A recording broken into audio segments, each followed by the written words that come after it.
20 जुलाई का दिन होता है जब एक लड़का अपने हाथ में एक मुंडी को लेकर उसमें से खून टपक रहे हैं, रास्ते में पूरे गांव भर से निकलता हुआ जा रहा है। जब गांव के लोग इस दृश्य को देखते हैं तो सभी की आंखें फटी की फटी रह जाती हैं।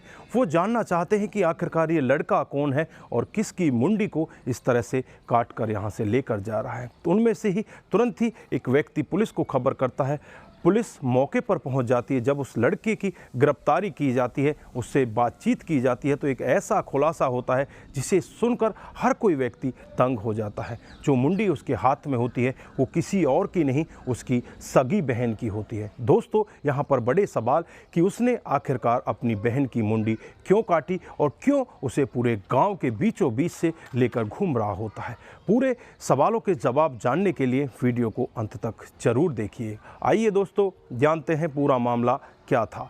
नमस्कार, जय हिंद। आप देख रहे हैं APH न्यूज़ राहुल रावत के साथ। तो दोस्तों, आज की जो हकीकत की घटना आपको बताने जा रहा हूं, उत्तर प्रदेश के बाराबंकी के मिडवारा गांव की हकीकत की घटना है। यहां पर रेहान अहमद अपनी पत्नी और अपने 2 बच्चों के साथ बड़े ही हंसी खुशी तरीके से रहता है।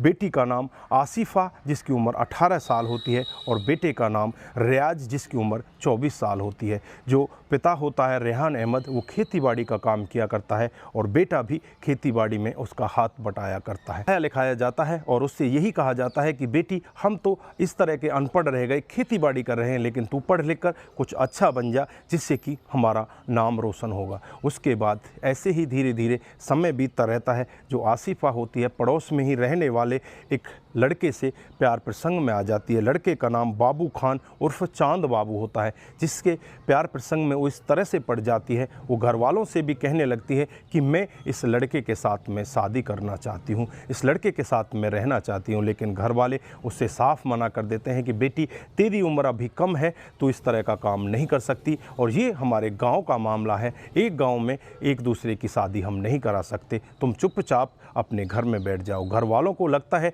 कि शायद समझाने से अब तुम्हारी बेटी मान जाएगी, लेकिन वो मानने वाली नहीं होती। और फिर एक दिन ऐसा होता है कि वो अपने घर से अपने कपड़ों को लेकर फरार हो जाती है। फरार होने के बाद जब पिता और भाई को पता चलता है कि तुम्हारी लड़की यहाँ से फरार हो चुकी है, वो नज़दीकी पुलिस स्टेशन में पहुँच जाते हैं और वहाँ जाकर अपनी बहन, अपनी बेटी की गुमशुदगी की रिपोर्ट दर्ज करा देते हैं। पुलिस तुरंत ही एक्शन मोड में आती है और उनसे पूछा जाता है कि तुम्हें किसी के ऊपर शक है। वो दोनों यही कहते हैं कि हमें शक नहीं, हमें पूरा यकीन है। जो बाबू खान है, जिसको चांद बाबू भी कहा जाता है, वो हमारी बेटी को लेकर फरार हुआ। उसके खिलाफ अपहरण, धोखाधड़ी, कई सारे मामले दर्ज करा दिए जाते हैं। पुलिस बाबू खान के मोबाइल की CDR रिपोर्ट निकालती है, उसकी लास्ट लोकेशन निकालती है और लास्ट लोकेशन से ही उसको गिरफ्तार कर लिया जाता है। उसके साथ में आसिफा भी होती है। आसिफा की उम्र उस समय 18 साल से मात्र 1 आध महीने कम होती है, उस वजह से उसे घर वालों को सौंप दिया जाता है। इधर जो बाबू खान होता है, उसके खिलाफ चार्जशीट दाखिल की जाती है, तमाम धाराएं उसके खिलाफ लगा दी जाती हैं, उसे जेल के अंदर भेज दिया जाता है। इधर आसिफा अपने घर, अपने परिवार में पहुंच जाती है, लेकिन उसका मन लगता ही नहीं। उसे लगने लगता है कि अब तक तो मैं अपने प्रेमी से मिलजुल लिया करती थी, उससे बातचीत कर लिया करती थी, लेकिन अब वो जेल में चला गया, अब मैं करूं तो क्या करूं। इस अवज में ही वो अपने भाई के साथ काफ़ी सारी लड़ाइयाँ करने लगती हैं और लड़ाइयाँ इस कदर बढ़ जाती है, एक दूसरे के साथ मारपीट भी होने लगती है।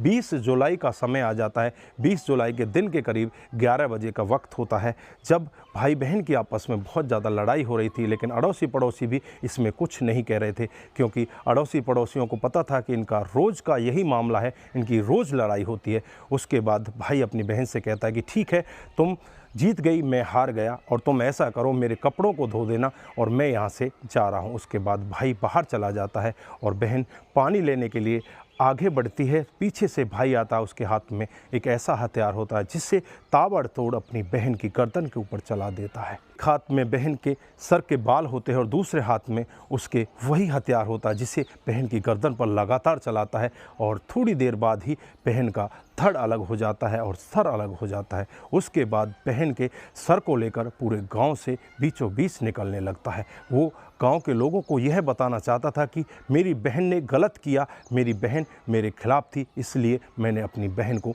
इतनी बड़ी सज़ा दे दी।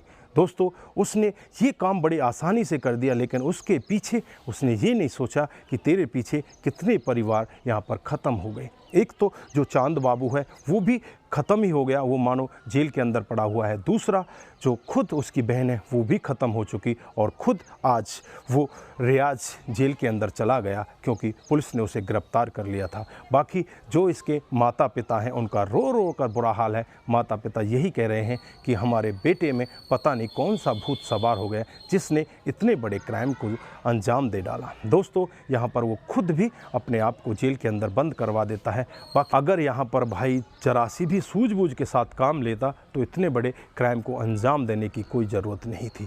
यहाँ पर उसने जो काम किया वो बहुत ही गलत काम किया। आज वो खुद जेल के अंदर चला जाता है, उसका परिवार रोता बिलखता उसके पीछे रह जाता है। उसके बूढ़े माता पिता का वही इकलौता सहारा था, आज वो जेल के अंदर चला जाता है, और जो उसकी बहन होती है सदा सदा के लिए परमात्मा के पास पहुंच जाती है। इधर जो उस बहन का प्रेमी होता है वो भी जेल के अंदर होता है। तो दोस्तों, इस घटनाक्रम पर आप क्या बोलना चाहते हैं? आपकी जो भी राय है एक बार कमेंट बॉक्स में ज़रूर दीजिएगा। दोस्तों, इस घटनाक्रम को सुनाने का उद्देश्य सिर्फ आपको जागरूक करना है, आपको सचेत करना है कि हमारे समाज में इस तरह की घटनाएं भी हो रही हैं। अपने आप को इस तरह की घटनाओं से बचा कर रखने की ज़रूरत है। दोस्तों, आज के लिए बस इतना ही। फिर मिलते हैं किसी नए मोड़ के साथ। तब तक के लिए आप अपना ख्याल रखें, अपने परिवार का ख्याल रखें, सतर्क रहें, सावधान रहें, और ऐसे क्राइम को अपने आसपास ना होने दें। नमस्कार, जय हिंद,